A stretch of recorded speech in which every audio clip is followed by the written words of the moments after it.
Hey guys, Fred here with the Troutwater Fly Shop in Cle Elum, Washington. I'm making some videos as a companion to an introductory fly tying course I've been teaching the last several winters. I just wanted to take a minute to introduce myself so you have a face to put with the voice behind the vise. We cover 12 different flies over the course of 6 weeks that give you a pretty good primer of techniques to expand on with your fly tying. Without further ado here, I'll show you how to start the thread on the hook and use the whip finish tool. Okay then, we're going to move forward with the idea that everybody can get their thread loaded in their bobbin and their hook clamped in their vise. I think that's all pretty straightforward. One thing that I would add is you want to make sure that you have your hook clamped in your vise like so that all of this shank from, the eye to a point just over the barb, that's where we would tie our fly. And I sometimes see people, they get the hook clamped in here, like this or something, and that just doesn't work. We need to have it in there properly, aligned horizontally that way. Plenty of room to get back here to the back of the fly and do all of our operations.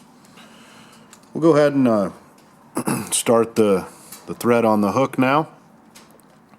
And what we'll want to do is hold the thread here in our left hand and then cross the shank just like so, perpendicular.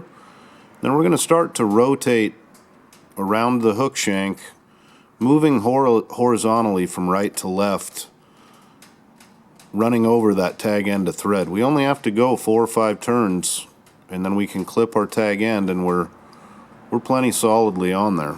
We'll be ready to tie a fly now. What I do when I start these classes is have people start the thread on the hook, and then we move straight away into using this whip finish tool.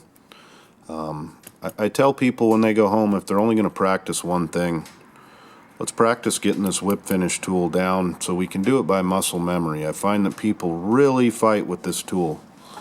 They struggle with it. They try to restrain it, prohibit it from doing what it's meant to do. So I'm going to try to walk you through it and point out some of the things that I see people fight with here. So the first part of this process is to take our left hand and get ourselves a little working capital pulled off the bobbin, just a few inches. And then you'll notice that I have my index finger right here stopping the tool from rotating, and I only stop it from rotating right at the beginning here. So this hook here on the end of the whip finisher, we're going to push it right down into the thread like so. Then we're going to bring our left hand in and come up around that heel of the whip finisher, and then I'm going to release my index finger that was stopping it from rotating and let the tool kind of roll into the thread. And what we're looking for is this triangle right here. That's the key to this whole thing. I find that people think that this thing is static and they're trying to do something like this to get things to cross how they need to.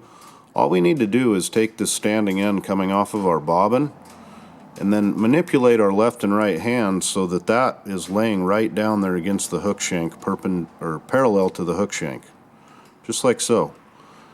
See, this is all totally fluid. So once we have that standing in right down next to the hook shank, it's as simple as letting this tool, just rotating it around the hook like so.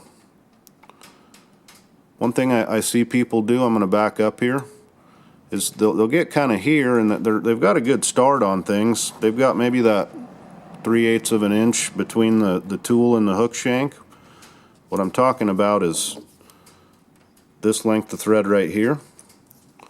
And they're right down here, they've got maybe 3/8 of an inch or so, which is fine, but we're going to need to feed the tool at some point in the whip finish or we're going to run out of space. And what I mean by that is that they keep pulling and they end up like this where this thing is worked into a bind now. So again, we tied a phony knot here. I'll go ahead and restart my thread and try to walk you through that again.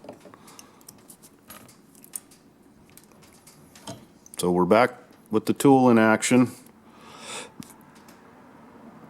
Kind of lost my train of thought there a little bit, but that's okay.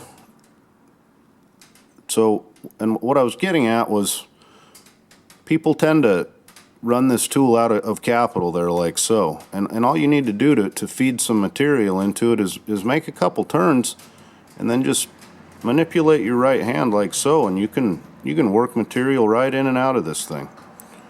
A standard whip finish is going to be about 5 turns. I think I did 2. That was 3, 4, 5.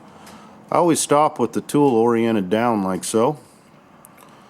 So to release the tool from to release the thread from the whip finisher, I just go ahead and push my right hand toward the left like so, and then the thread pops off of that heel of the whip finish tool.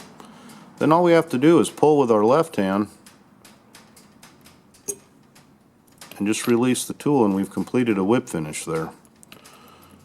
You need to get where you can just come in here off muscle memory and make you a whip finish just like that.